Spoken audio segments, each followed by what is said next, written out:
हो सकता है कि जो जिंदगी हम जी रहे हैं उसमें कोई भी सच्चाई ना हो, बल्कि हमारे जीवन का सच कुछ और ही हो। और एक दिन हमें पता चले कि जो हम खुद को समझ रहे थे वो हम कभी थे ही नहीं। और ये कहानी भी कुछ ऐसी है जो शुरू होती है जर्सी द चैनल आइलैंड से।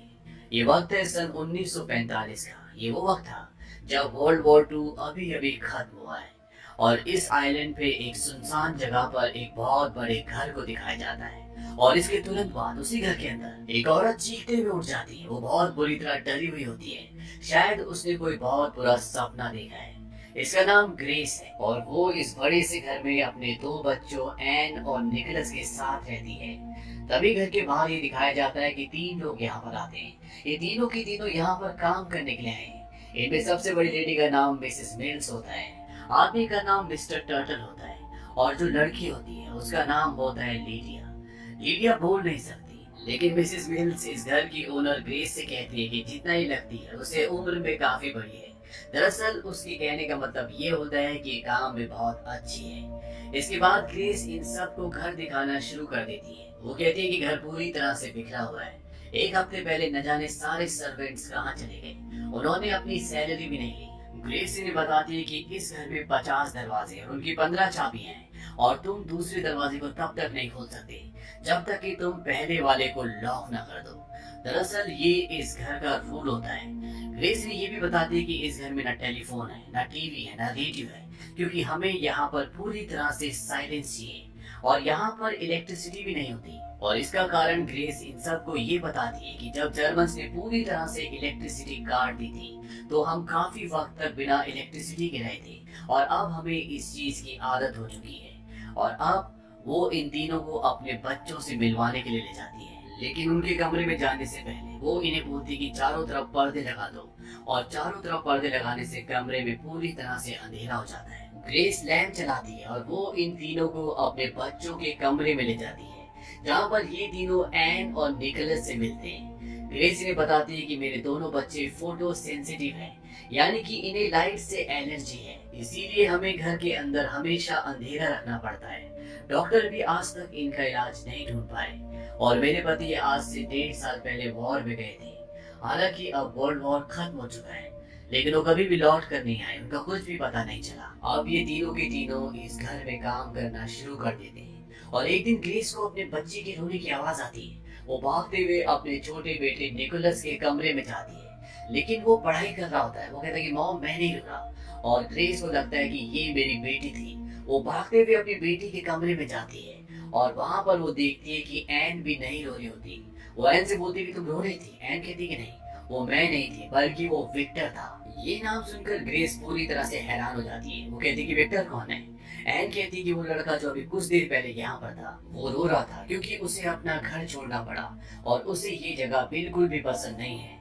उसके पिता एक पियानिस्ट है। मैंने उसको कहा कि तुम्हें पियानो को छेड़ने की बिल्कुल भी इजाजत नहीं है। ग्रेस पूछती तो उसके पिता कहाँ पर है। एन कहती कि वो बाहर हॉल में बैठे। ग्रेस कहती कि मैं अभी वहीं से आई हूँ और वहां पर कोई भी नहीं था, और अगर यहाँ पर कोई विक्टर नाम का बच्चा रो रहा था तो कहाँ चला गया। एन कहती कि वो बाहर चला गया। इस बात पर ग्रेस गुस्सा होती है। वो कहती कि कोई बच्चा कमरे के अंदर और बाहर कैसे जा सकता है जबकि सारे दरवाजे बंद हैं। और तभी वो दरवाजे की तरफ देखती है तो वहां पर एक दरवाजा खुला हुआ होता है, और वो अपने तीनों सर्वेंट्स को बुलाती है क्योंकि उसे लगता है कि इन तीनों में से किसी एक ने दरवाजा खुला छोड़ दिया। और वो उन तीनों को बहुत डांटती है, लेकिन वो कहते हैं कि हम उस कमरे की तरफ गए नहीं जहाँ पर दरवाजा खुला हुआ था। रात को जब एन और उसका भाई निकोलस खाना खा रहे होते हैं तो निकोलस अपनी सिस्टर एन से पूछता है, क्या तुमने सच में किसी विक्टर नाम की लड़की को देखा था। वो कहते कि हाँ मैंने उसे देखा था। निकोलस कहता है कि मैं तुम्हारी बात पर यकीन नहीं करता। एन कहती कि जब हम बहुत जल्दी खेलना शुरू कर देंगे तो तब तुम हमारे साथ खेलने के लिए तरसोगे। और रात को जब ये दोनों अपने कमरे में सोने की तैयारी कर रहे होते हैं तभी एन अपने भाई निकोलस से बोलती है, क्या तुम विक्टर से मिलना चाहोगे, वो यहीं आसपास है। इस बात से निकोलस डर जाता है और वो अपना मुंह छुपा लेता है। एन कहती कि तुम डरपोक हो, और इसके बाद वो उस अंधेरे कमरे में किसी से बात करना शुरू कर देती है। निकोलस को किसी लड़के की भी आवाज आती है, लेकिन उसे लगता है कि एन उसे डराने के लिए अपनी आवाज बदलकर खुद से बातें कर रही है। निकोलस कहता है कि अगर तुमने आवाज बदलना बंद नहीं किया तो मैं मॉम से तुम्हारी शिकायत करूंगा। एन विक्टर से कहती है कि तुम्हें मेरे भाई को अपनी मौजूदगी का एहसास कराना होगा, तुम इसके गाल को छुओ। और तभी निकोलस के गाल को कोई हाथ लगाता है, जिससे वो बुरी तरह से डर जाता है और चिल्लाना शुरू कर देता है। और वहां पर इन दोनों की मॉम ग्रेस आ जाती है और ग्रेस अपनी बेटी एन को बहुत डांटती है। वो कहती है पता नहीं तुम कब सुधरोगी, मैंने तुम्हें कितनी बार कहा है कि तुम्हें ऐसी हरकत नहीं करनी, तुम्हारा छोटा भाई कितना डर चुका है। लेकिन एन कहती कि मैंने इसे नहीं डरा है, इसका गाल विक्टर ने छुआ था। लेकिन एन की मॉम ग्रेस को पूरी तरह से विश्वास है कि वो झूठ बोल रही है, यहाँ पर कोई भी विक्टर नाम का लड़का नहीं है। इसीलिए वो अपनी बेटी को माफी मांगने के लिए कहती है। लेकिन एन साफ साफ मना कर देती। वो कहती कि मैंने जो भी कहा वो सच है। ग्रेस कहती कि जब तक तुम माफी नहीं मांगोगी तुम्हें बाइबल पढ़नी होगी। और वो उसे सीढ़ियों पर बाइबल पढ़ने के लिए कहती है। और अगले 3 दिनों तक वो बाइबल पढ़ती रहती है क्योंकि वो माफी नहीं मांगना चाहती। और जब कमरे में ग्रेस कुर्सी पर बैठकर एक कपड़े में कढ़ाई कर रही होती है, तभी उसे ऊपर से कुछ आवाज आती है। उसे लगता है कि ये उनके घर पर काम करने वाली लड़की जो बोल नहीं पाती, जिसका नाम लीडिया है, वो है। लेकिन जब वो खिड़की से बाहर देखती है तो वो देखती है कि वहां पर मिसेस मिल्स और लीडिया होते हैं। इस बात से वो डर जाती है और तभी कमरे में झूमर हिलना शुरू हो जाता है। वो भागते हुए बाहर जाती है जहां पर सीढ़ियों में बैठकर उसकी बेटी एन बाइबल पढ़ रही होती है। और वो अपनी बेटी से पूछती है कि बताओ यहाँ पर कौन है। एन कहती कि मैं आपको नहीं बता सकती क्योंकि मैंने पहले आपको सच बताया था और उसके बदले आपने मुझे सजा दी। उसकी मॉम ग्रेस कहती कि मुझे बताओ, मैं सच जानना चाहती हूँ, यहाँ पर कौन है। और एन एक जंक रूम की तरफ इशारा करती है। वो कहती है कि वहां पर कोई है और ग्रेस उस कमरे में जाती है जहाँ पर सारा सामान सफेद कपड़े से ढका हुआ होता है। और उसे एहसास होता है कि यहाँ पर कोई है। वो उन सारे कपड़ों को हटा देती है लेकिन उसे चारों तरफ कुछ भी नहीं दिखता। और जब वो मिरर में देखती है तो उसे दरवाजा हिलता हुआ नजर आता है। वो भागते हुए उस कमरे से बाहर आती है जहाँ पर उसकी बेटी एन होती है। वो अपनी बेटी एन से पूछती है कि वो कहाँ गई। एन बोलती है क्या आपने उन्हें नहीं देखा, वो चारों तरफ है। और वो कह रहे थे कि ये घर उनका है और यहाँ पर जितने भी कर्टन्स हैं वो सब के सब कर्टन्स को उतारने वाले हैं। इस बात से ग्रेस पूरी तरह से परेशान हो जाती है क्योंकि उसे किसी के चलने की, दरवाजों के खुलने और बंद होने की आवाजें आ रही होती है। लेकिन उसे यहाँ पर कोई भी नहीं दिख रहा होता। और तभी एन अपनी मॉम को एक स्केच दिखाती है। वो कहती है कि मैंने इसे कल बनाया, इसमें एक पूरा परिवार होता है। एन कहती है कि ये हस्बैंड है, ये वाइफ है और ये जो छोटा बच्चा है यही विक्टर है। और इसमें एक ओल्ड लेडी का भी स्केच होता है। इन सब स्केचेस के ऊपर एक एक नंबर लिखा होता है। ग्रेस अपनी बेटी से पूछती है कि इन नंबर्स का क्या मतलब है। एन कहती है कि मैंने जिसको जितनी बार देखा है उसके ऊपर उतने ही नंबर लिख दिए हैं। और एन ने यहाँ पर ओल्ड लेडी को सबसे ज्यादा बार देखा होता है क्योंकि उसके ऊपर नंबर 14 लिखा होता है। एन कहती है कि ये ओल्ड लेडी सबसे खतरनाक है, ये कभी भी हमारी तरफ नहीं देखती लेकिन हमेशा हमें देख रही होती है। और वो मुझे बार बार कहती है कि मेरे साथ आओ। और विक्टर ने मुझे बताया कि ये एक विच है। और अब ग्रेस को इतना तो समझ में आ चुका है कि इस घर में उनके अलावा भी कोई और रहता है। और वो अपने सर्वेंट्स को बोलती है कि हमें पूरे घर को छान मारना होगा। और सब के सब घर की तलाशी लेना शुरू कर देते हैं। और जब ग्रेस घर की तलाशी ले रही होती है तो वहां पर उसे एक एल्बम मिलती है। तभी वहां पर मिसेस मिल्स आ जाती है और ग्रेस उनसे पूछती है कि इस एल्बम में जितने भी लोगों की फोटोज हैं वो सब के सब सो रहे हैं, ये कौन है। मिसेस मिल्स कहती है कि ये लोग सो नहीं रहे बल्कि ये सब लोग मर चुके हैं, यानी कि ये मुर्दों की एल्बम है। मुझे लगता है कि लास्ट सेंचुरी में कुछ ऐसे लोग थे जो इंसानों के मरने के बाद उनकी फोटोज लेते थे और उसे एल्बम में लगा दिया करते थे क्योंकि उनका ऐसा मानना था कि उनकी आत्मा इन फोटोज के जरिए जिंदा रह सकती है। इस बात से ग्रेस को डर लगता है। वो कहती है कि मैं इस घर में नहीं रहना चाहती। और रात को जब वो मिसेस मिल्स के साथ बैठी होती है तो वो मिसेस मिल्स से पूछती है कि मुझे बताओ कि जब पहले तुम इस घर में काम किया करती थी तब यहाँ का माहौल कैसा था। दरअसल मिसेस मिल्स, मिस्टर टर्टल और लीडिया ये तीनों के तीनों यहाँ पर पहले भी काम करते थे जब इस घर के ओनर कोई और थे। मिसेस मिल्स बताती है कि उस वक्त इस घर में 15 सर्वेंट्स काम किया करते थे और मैं उनकी हेड थी।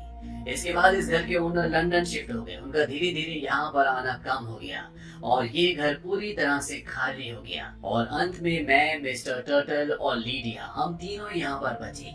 ग्रेस पूछती है कि लीडिया की आवाज कैसे चली गई। वो बताती कि एक दिन उसने अपने आप ही बोलना बंद कर दिया। ग्रेस बोलती कि ऐसे कोई भी इंसान बोलना बंद नहीं करता, इसके पीछे जरूर कोई कारण होगा। लेकिन मिसेस मिल्स इस बात का कोई भी जवाब नहीं देती। वो ग्रेस को बताती है कि ट्यूबरक्लोसिस बीमारी की वजह से मुझे इस घर को छोड़ना पड़ा। उस वक्त ये आइलैंड लगभग पूरी तरह से खाली हो चुका था। लेकिन कभी कभी आपकी जिंदगी में कुछ चीजें ऐसी होती है जो हमेशा आपके साथ रहती है, और ये घर भी मेरे लिए ऐसे ही था। ये हमेशा मेरे साथ था। इसके बाद मिसेस मिल्स सोने के लिए चली जाती है, और जब ग्रेस यहाँ पर बैठी होती है तभी उसे पियानो के बजने की आवाज आती है, और वो उस कमरे की तरफ जाती है जहाँ पर पियानो है। और जब वो दरवाजा खोलकर अंदर जाती है तो वहाँ पर कोई भी नहीं होता, लेकिन पियानो का ढक्कन खुला होता है। वो उसे बंद कर लॉक कर देती है और वो कमरे से बाहर आ जाती है। और तभी वो देखती है कि कमरे को अंदर से किसी ने बंद कर दिया। वो जोर जोर से चिल्लाना शुरू कर देती है। मिसेस मिल्स वहाँ पर भागती भी आती है, और इसके बाद वो चाबी से उस कमरे को दोबारा खोलते हैं, और ग्रेस देखती है कि जो पियानो का ढक्कन अभी उसने चंद सेकंड्स पहले बंद किया था वो एक बार फिर से खुला हुआ है। और इस बात से वो डर जाती है, और वो मिसेस मिल्स से कहती है कि इस घर में हमारे अलावा भी कोई है, और मैं जानती हूँ कि वो इंसान नहीं है। इसके बाद ग्रेस घर से बाहर निकल जाती है। वो कहती है कि मैं पास के गांव जा रही हूँ जहाँ पर फादर रहते हैं, और मैं चर्च के फादर को यहाँ पर लेकर आऊंगी। मिसेस मिल्स उसे रोकने की कोशिश करती है। वो कहती है कि अभी बहुत ज्यादा कोहरा है, ठंड भी बहुत ज्यादा है, आपको कुछ और दिन रुकना चाहिए। लेकिन ग्रेस किसी भी कीमत पर रुकना नहीं चाहती। वहीं पर मिस्टर टर्टल भी काम कर रहे होते हैं। दरअसल वो यहाँ पर एक गार्डनर है, और ग्रेस मिस्टर टर्टल को बोलती है कि मेरे पति ने मुझे बताया था कि यहाँ पर एक सिमेट्री है, तुम चारों तरफ चेक करो कि वो सिमेट्री कहाँ पर है। मिस्टर टर्टल बोलते हैं कि मैंने चारों तरफ कई बार देखा, लेकिन मुझे आज तक कोई भी सिमेट्री यहाँ पर नहीं दिखी। ग्रेस कहती है कि हो सकता है कि पेड़ पौधे बड़े हो गए हो और वो उनसे छूट गई हो। एक बार और तुम्हें बहुत ध्यान से देखना होगा, और अगर तुम्हें यहाँ पर सिमेट्री मिलती है तो तुम ध्यान से देखना कि यहाँ पर क्या किसी ऐसे परिवार को दफनाया गया है जिनके बच्चे का नाम विक्टर है। और ये कहकर ग्रेस वहाँ से निकल जाती है, और तभी मिसेस मिल्स मिस्टर टर्टल के पास आती है, और वो मिस्टर टर्टल से कहती है कि ग्रेस को ऐसा लगता है कि ये घर हॉन्टेड है। मिस्टर टर्टल मिसेस मिल्स से कहते हैं क्या इसे यहाँ से जाने देना सेफ होगा। मिसेस मिल्स कहती है कि तुम चिंता मत करो, यहाँ पर कोहरा बहुत ज्यादा है, वो ज्यादा दूर तक नहीं जा पाएगी। और इसके तुरंत बाद वो मिस्टर टर्टल को इशारा करके बताती है वो देखो। वो देखते वहां पर एक पत्थर दिख रहा होता है, और वो जल्दी से सूखे पत्तों से उस पत्थर को छुपा देते हैं। ऐसा लगता है कि जैसे ये किसी की कब्र हो। वही जंगल में दिखाया जाता है कि ग्रेस गांव की तरफ बढ़ रही होती है, और तभी उसे कोहरे से एक साया उभरता हुआ नजर आता है। और जब वो उसे देखती है तो ये उसके हस्बैंड होते हैं, जो वॉर से कभी भी वापस नहीं आए थे। और ग्रेस को ऐसा लगता था कि अब वो इस दुनिया में नहीं रहे। अपने हस्बैंड को देख के बहुत खुश होती, वो उनके गले लग जाती है। वो कहती कि हमें लगा था कि तुम अब इस दुनिया में नहीं हो। और इसके बाद वो अपने हस्बैंड को घर ले आती है। घर आने के बाद चार्ल्स अपने बच्चों को देखकर बहुत खुश होता है, वो उनके गले लगता है। और रात को जब ये सब डिनर कर रहे होते हैं तो वहाँ पर चार्ल्स नहीं होता, क्योंकि वो सो रहा होता है। और तभी एन अपनी मॉम से कहती है कि उस परिवार का क्या जो हमारे साथ हमारे घर पर रहता है। ग्रेस एन से कहती है कि ऐसा कुछ भी नहीं है, क्योंकि ग्रेस ने आज तक किसी को भी देखा नहीं होता, सिर्फ उसने महसूस किया होता है। और वो एन को कहती है कि इस बारे में यहाँ पर कोई भी बात नहीं करेगा। एन बहुत कुछ बोलना चाहती है, लेकिन ग्रेस उसे कुछ भी नहीं बोलने देती। वो उसे डांट कर वहाँ से अपने कमरे में जाने के लिए कहती है। और जब वो रोते हुए अपने कमरे में जा रही होती है तभी मिसेस वेल्स उसे कहती है कि मैं जानती हूँ कि तुम क्या कह रही हो, क्योंकि जिनको तुमने देखा है उन्हें मैंने भी देखा है। एन कहती कि तुम्हें मेरी मॉम को सब कुछ बता देना चाहिए, वो तुम्हारी बातों पर विश्वास कर लेगी। मिसेस मिल्स कहती कि वो बहुत सारी बातों पर विश्वास नहीं करना चाहती, लेकिन आज नहीं तो कल सब कुछ बदल जाएगा और तुम्हारी मॉम को इन बातों पर विश्वास करना ही होगा। अगले दिन ग्रेस अपनी बेटी एन को एक वेडिंग ड्रेस पहनाती है जो उसने उसके लिए बनाई होती है। इस ड्रेस को पहनकर एन बहुत खुश होती है। ग्रेस वहाँ से चली जाती है, और कुछ ही देर बाद वो एन के गाने की आवाज सुनकर वहां पर दोबारा आती है, और वो देखती है कि ड्रेस के नेट के पीछे जो चेहरा होता है वो उसकी बेटी एन का नहीं बल्कि किसी बूढ़ी औरत का होता है, जिसकी आंखें भी बहुत अजीब होती है। ये देखकर ग्रेस उस पर हमला कर देती है, लेकिन जैसे एन के चेहरे से वो पर्दा हटता है तो वो देखती है कि उस पर्दे के पीछे उसी की बेटी होती है। और अब यहाँ पर मिसेस मिल्स भी आ जाती है, और एन मिसेस मिल्स को कहती है कि मेरी मॉम मुझे मारना चाहती है, और ये तब तक नहीं रुकेंगी जब तक कि मुझे मार न दे। क्योंकि ये एक शैतान है। इसके बाद एन अपने कमरे में आ जाती है जहाँ पर उसका छोटा भाई निकलस भी होता है। निकलस एन से पूछता है कि क्या हुआ। वो कहती है कि मॉम ने मुझ पर हमला किया, वो पागल हो गई थी जिस तरह से वो पहले हुई थी। क्या तुम्हें वो रात याद है? निकलस कहता है कि नहीं, मुझे कुछ भी याद नहीं है। वहीं दूसरी तरफ ये दिखाया जाता है कि ग्रेस अपने हस्बैंड चार्ल्स के साथ होती है और वो कहती है कि तुम जानते हो कि मैंने कुछ भी जानबूझकर नहीं किया।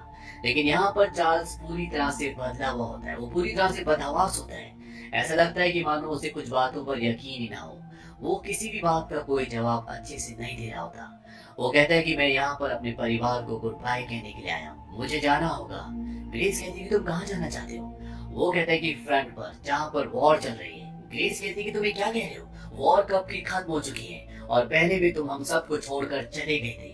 हम सबको तुम्हारी जरूरत थी, हम तुमसे प्यार करते थे। तुम्हारे बिना मुझे कितने अंधेरों में रहना पड़ा, तुम कभी सोच भी नहीं सकते। ये सब सुनकर चार्ल्स बहुत ज्यादा इमोशनल हो जाता है, उसकी आंखों में आंसू होते हैं और इसके बाद वो अपनी पत्नी ग्रेस के साथ सो जाता है। और जब सुबह ग्रेस की आंखें खुलती हैं तो वो देखती है कि वहां पर चार्ल्स नहीं होता। दरअसल वो वापस जा चुका होता है। वहीं दूसरी तरफ एन की आंखें खुलती है और वो जोर से चिल्लाती है क्योंकि यहाँ पर खिड़कियों के जितने भी पर्दे होते हैं वो सब के सब किसी ने हटा दिए होते हैं। ग्रेस वहां पर भागती हुई आती है और अपने बच्चों को अंधेरे में छुपाने की कोशिश करती है, लेकिन घर पर कहीं पर भी पर्दे नहीं होते। वो किसी तरह से अपने बच्चों को एक डार्क जगह पर छोड़कर अपने सर्वेंट्स के पास जाती है। वो कहती है कि घर के सारे कर्टेन्स कहाँ पर चले गए। मिसेस मिल्स कहती है कि हमें नहीं पता। वहाँ पर मिस्टर टर्टल भी होते हैं। वो कहते हैं भला घर के पर्दे कोई क्यों लेना चाहेगा। मिसेस मिल्स कहती है कि शायद डे लाइट के लिए। ग्रेस कहती है कि कोई मेरे बच्चों को मारना चाहता है। मिसेस मिल्स उसे कहती है कि तुम्हें ऐसा क्यों लगता है कि डे लाइट से तुम्हारे बच्चे मर जाएंगे। और अब ग्रेस को पूरी तरह से विश्वास हो चुका है कि ये तीनों मिलकर यहाँ पर कुछ न कुछ कर रहे हैं। वो उनकी तरफ गन तान देती है। वो कहती है मुझे मेरे घर की चाबियां दो, मैं कर्टेन्स को ढूंढकर तुम्हारा इस घर में लगा दूंगी। और वो उनसे चाबियां लेकर उन्हें घर से बाहर निकाल देती है। घर के बाहर मिसेस वेल्स मिस्टर टर्टल को बोलती है कि जिन कब्रों को हमने पत्तों के नीचे छुपाया है उन कब्रों के ऊपर से पत्तों को हटाने का वक्त आ चुका है। अब रात हो जाती है और घर के अंदर जहाँ पर एन और निकलस बैठे, निकलस अपनी बहन एन से कहता है कि मॉम क्या कर रही है, इतनी आवाजें क्यों आ रही है। एन अपने भाई को कहती है कि वो पागल हो चुकी है, जैसा कि मैंने तुम्हें बताया था। और अब वैसे भी रात हो चुकी है, बाहर सनलाइट नहीं है और मैं डैड को ढूंढने के लिए जंगल में जा रही हूँ। और वो वहां से अपने भाई के साथ निकल पड़ती है। वहीं घर पर ग्रेस अभी भी कर्टेन्स को ढूंढ रही होती है और तभी उसे एक फोटो मिलता है और ये फोटो उसी एल्बम से गिरा होता है जिस एल्बम में सभी डेड लोगों की फोटो होती है। इस फोटो पे तारीख लिखी होती है दिसंबर 1891, यानी कि आज से 54 साल पुरानी। और जब वो उस फोटो को पलट कर देखती है तो उसमें मिसेस मिल्स, मिस्टर टर्टल और लीडिया की फोटो होती है, जो तीनों की तीनों उस फोटो में डेड है। ये देखकर वो पूरी तरह से शॉक्ड हो जाती है। वहीं जंगल में ये दिखाया जाता है कि एन को और उसके भाई निकोलस को 3 ग्रेव्स दिखती है। एन भागकर उन ग्रेव्स के पास जाती है और वो देखती है कि उन ग्रेव्स पर उन तीनों सर्वेंट्स के नाम लिखे होते हैं जो अभी भी उनके घर पर काम करते हैं। और एन समझ जाती है कि वो इंसान नहीं बल्कि वो आत्माएं हैं। और तभी एन अपने भाई की तरफ देखती है और वो देखती है कि वो तीनों सर्वेंट्स उसके भाई के पीछे खड़े होते हैं और वो अपने भाई को यहाँ से भागने के लिए कहती है और ये दोनों यहाँ से भाग जाते हैं। तब तक एन की मॉम ग्रेस भी बाहर आ जाती है, उसके हाथ में गन होती है। वो कहती है कि आगे मत बढ़ना। मिसेस मिल्स कहती है कि आज से 50 साल पहले ट्यूबरक्लोसिस की वजह से हम तीनों मर चुके हैं। ग्रेस इन पर गोली भी चलाती है लेकिन ये आत्माएं हैं, इन पर गोलियों का कोई असर नहीं हो सकता। और इसके बाद ग्रेस अपने बच्चों के साथ घर के अंदर आ जाती है और घर के दरवाजे के बाहर मिसेस मिल्स, मिस्टर टर्टल और लीडिया खड़े होते हैं। ये कहते हैं कि हमें अंदर आने दो। ग्रेस अपने बच्चों को ऊपर भेज देती है और वो इन तीनों को कहती है कि हमें यहाँ पर अकेला छोड़ दो। मिसेस मिल्स कहती है कि हमें यहाँ पर इंसानों को और आत्माओं को एक साथ मिलकर रहना सीखना होगा। ग्रेस कहती है कि तुम लोग मर चुके हो, तुम हमें यहाँ पर अकेला छोड़ क्यों नहीं देते। मिसेस मिल्स कहती है कि अगर हम यहाँ से चले गए, हमने अगर तुम्हें यहाँ पर छोड़ दिया तो तुम्हें क्या लगता है कि वो लोग तुम्हें छोड़ देंगे। ग्रेस कहती है कौन। मिसेस मिल्स कहती है कि वो लोग जो इस घर में जबरदस्ती रह रहे हैं और अब वो इस घर के अंदर तुम्हारे और बच्चों के साथ है। और तुम मेरा विश्वास करो, आज नहीं तो कल वो तुम्हें ढूंढ लेंगे। वहीं ऊपर कमरे में दिखाया जाता है जहाँ पर एन उसका छोटा भाई निकलस छुपे हुए हैं। उन्हें एक आवाज आती है, कम विद अस। और तभी दरवाजा खुलता है और वहां पर एक बूढ़ी औरत आती है जिसे एन ने पहले भी कई बार देखा है। वो जोर से चिल्लाती है और उनकी आवाज सुनकर नीचे ग्रेस डर जाती है। मिसेस मिल्स कहती है कि उन लोगों ने उन्हें ढूंढ लिया जो यहाँ पर इस घर में रहते हैं और अब हम कुछ नहीं कर सकते। तुम्हें ऊपर जाना होगा, उन लोगों से बात करनी होगी। और ग्रेस अब धीरे धीरे डरते हुए उस कमरे की तरफ बढ़ती है जहाँ पर उसके बच्चे हैं। और जब वो उस कमरे में जाती है तो वो देखती है कि वहाँ पर 5 लोग एक टेबल पर बैठे हुए हैं और यहाँ पर उसके बच्चे भी होते हैं और उसकी बेटी एन एक बूढ़ी औरत के पीछे खड़ी होती है। ये वही बूढ़ी औरत होती है जिसे एन बार बार देखती है। और वो बूढ़ी औरत एन से पूछती है कि बताओ इस कमरे में क्या हुआ था। एन उसके कान में कुछ कहती है। वो बूढ़ी औरत कहती है तो तुम्हारी मॉम ने तकिए से तुम्हारा मुंह दबाकर तुम्हें मार दिया था। अगर तुम जिंदा नहीं हो तो तुम यहाँ से चले क्यों नहीं जाते, तुम यहाँ पर क्या कर रहे हो। और ये सुनकर एन, उसका भाई निकलस और एन की मॉम ये तीनों चिल्लाना शुरू कर देते हैं कि हम जिंदा हैं, हम मरे नहीं हैं। और ग्रेस इनके टेबल पर जो पेपर्स होते हैं उन्हें फाड़ना शुरू कर देती है। और अगले कुछ ही पलों बाद ये 5 ही लोग इस कमरे में रह जाते हैं जो टेबल के चारों तरफ बैठे होते हैं। और वो बूढ़ी औरत जो एन से बात कर रही थी, ऐसा लगता है कि वो किसी और दुनिया में थी और अब वो वापस अपनी दुनिया में आ चुकी है। और वो यहाँ पर बाकी के 4 लोगों को बताती है कि यहाँ पर एक औरत और उसके 2 बच्चे रहते हैं। यहाँ पर 5 लोगों में एक औरत होती है जो कि विक्टर की मॉम होती है। विक्टर वही बच्चा है जिसे एन बार बार देखती है, जिसके बारे में एन ने अपनी मॉम ग्रेस को बताया होता है। विक्टर की मॉम कहती है कि कल सुबह ही हम इस घर को छोड़कर हमेशा के लिए चले जाएंगे। और विक्टर के डैड भी इस बात के लिए मान जाते हैं। और इसके बाद ये दिखाया जाता है कि ग्रेस अपने दोनों बच्चों को गले लगाकर रो रही होती है। और अब उसे भी सब कुछ पता चल चुका होता है, उसे सब कुछ याद आ चुका होता है। और वो अपने दोनों बच्चों को रोते हुए कहती है कि मैंने तुम दोनों को मार दिया और उसके बाद अपने सिर पर गोली मारकर आत्महत्या कर ली। लेकिन तभी मुझे तुम्हारे हंसने की आवाज आई और जब मैं कमरे में आई तो तुम दोनों खेल रहे थे और मुझे ऐसा लगा कि ईश्वर ने मुझे एक बार फिर से मेरे बच्चे वापस लौटा दिए। और मैंने तय किया कि मैं एक अच्छी माँ बनकर दिखाऊंगी। और अब जब हम सारी सच्चाई जानते हैं तो इन बातों का कोई भी मतलब नहीं बनता। हम कहाँ हैं? तभी वहाँ पर मिसेस मिल्स आ जाती है और वो कहती है कि लीडिया ने भी आखिरी बार यही सवाल पूछा था जब उसे ये पता चला था कि हम सब मर चुके हैं। उसके बाद उसने कभी कुछ नहीं बोला। मिसेस मिल्स कहती है कि कल ये परिवार यहाँ से जा रहा है लेकिन दूसरे लोग यहाँ पर जरूर आएंगे। कभी हम इंसानों को महसूस कर पाते हैं और कभी ऐसा भी होता है कि हमें उनकी मौजूदगी का पता नहीं चलता। मिसेस मिल्स वहाँ से चली जाती है। ग्रेस ने दरअसल अपने आप को और अपने बच्चों को इसलिए मारा था क्योंकि वर्ल्ड वॉर में उसके पति की मृत्यु हो गई थी, जिस वजह से वो पूरी तरह से फ्रस्ट्रेट हो चुकी थी। और अपने आप को मारने से पहले उसने अपने बच्चों को मार दिया। और ग्रेस के पति चार्ल्स जो इस घर में वापस लौट कर आए थे, दरअसल वो उनकी आत्मा थी। उनकी आत्मा अपने परिवार को आखिरी बार देखना चाहती थी, उन्हें आखिरी बार गुड बाय कहना चाहती थी, इसीलिए वो वापस यहाँ पर लौट कर आई थी। और अगली सुबह ये दिखाया जाता है कि अब ग्रेस के बच्चे भी उजाले में जाते हैं। घर पर कोई पर्दे नहीं है क्योंकि ग्रेस को अब पता है कि वो आत्माएं हैं। और विक्टर का परिवार जो कि इंसान है वो यहाँ से जा रहे होते हैं। विक्टर नीचे खड़ा होकर ऊपर खिड़की की तरफ देख रहा होता है जहाँ पर ग्रेस और उसके दोनों बच्चे होते हैं। और ऐसा लगता है जैसे विक्टर इस पूरे परिवार को देख सकता है। और इसके बाद विक्टर अपने परिवार के साथ गाड़ी में यहाँ से निकल जाता है। और अंत में ग्रेस कहती है कि ये हमारा घर है और हमें यहाँ से कोई भी नहीं निकाल सकता। और इसी के साथ ये कहानी खत्म हो जाती है। वैसे तो इस कहानी में एक बहुत बड़ा सस्पेंस है जो अंत में खुलता है, लेकिन इस कहानी से हमें सबसे बड़ी सीख उस बात से मिलती है जब ग्रेस अपने बच्चों को बोलती है कि मैंने तुम दोनों को मारने के बाद अपने आप को भी गोली मार दी और इसके बाद मुझे तुम्हारी हंसने की खेलने की आवाजें आई और जब मैं कमरे में आई तो तुम दोनों को देखकर मुझे बहुत खुशी हुई। मुझे लगा कि ईश्वर ने मुझे एक और मौका दे दिया। और ग्रेस के दिमाग में ये थॉट इसलिए आता है क्योंकि उस पल में उसे एहसास हो चुका था कि जो भी उसने किया है वो गलत है। जिंदगी जीने का नाम है, ना कि उसे खत्म करने का। इस कहानी में एक और पॉइंट ये भी है कि एन को ही हमेशा वो परिवार क्यों देखता था, क्योंकि वो बूढ़ी औरत हमेशा एन के जरिए उनकी सच्चाई जानने की कोशिश करती थी, इसीलिए एन उन्हें देख पाती थी। तो ये थी पूरी कहानी द अदर्स की।